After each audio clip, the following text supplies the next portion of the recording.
Zirvelerdir yerin senin, zirvelerde kal gariba. Mükafatın qələbədir, öz haqqını al qaraba. Tarixlərə bir möhürdür, hər vurduğun qol qaraba. Klublar içrə yeganəsən, möhtəşəmsən, əfsanəsən, xan yurdundan nişanəsən. Adı şəkər bal Qarabağ, tarixlərə bir möhürdür, hər vurduğun qol Qarabağ.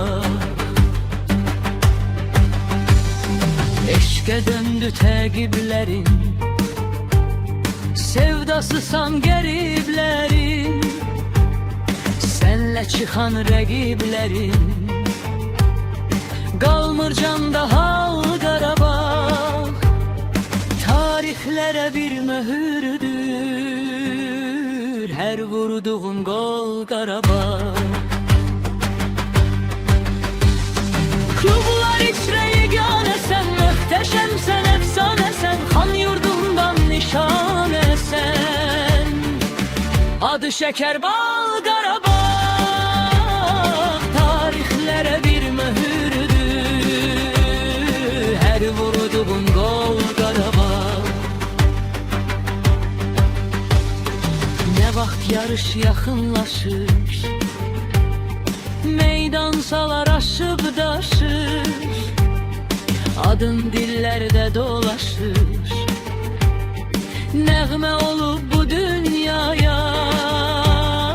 Xoş xəbərlər sal Qarabağ, tarixlərə bir möhürdür, hər vurduğun qol Qarabağ. Klublar içrə yeganəsən, möhtəşəmsən, əfsanəsən, xan yurdundan nişanəsən.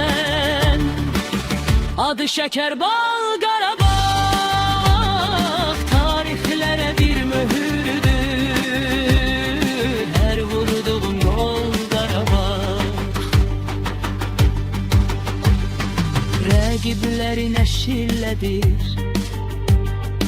elə bil qurşun güllədir, sabah üçün bir pillədir, yıxdığın hər xal Qarabağ.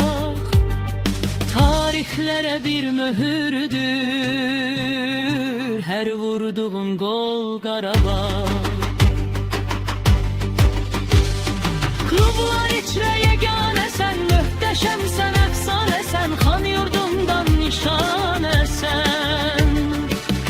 Adı şəkər bal Qarabağ, tarixlərə bir möhürdür, hər vurduğun qol Qarabağ. Fəxrimizsən, çıx meydana, şərəfsən Azərbaycana, səfər etsən hansı yana, diləyirik sənin üçün daim yaxşı yol Qarabağ. Tarixlərə bir möhürdür, hər vurduğun qol Qarabağ. Klublar içrə yeganəsən, möhtəşəmsən, əfsanəsən, xan yurdundan nişanəsən. Adı şəkər bal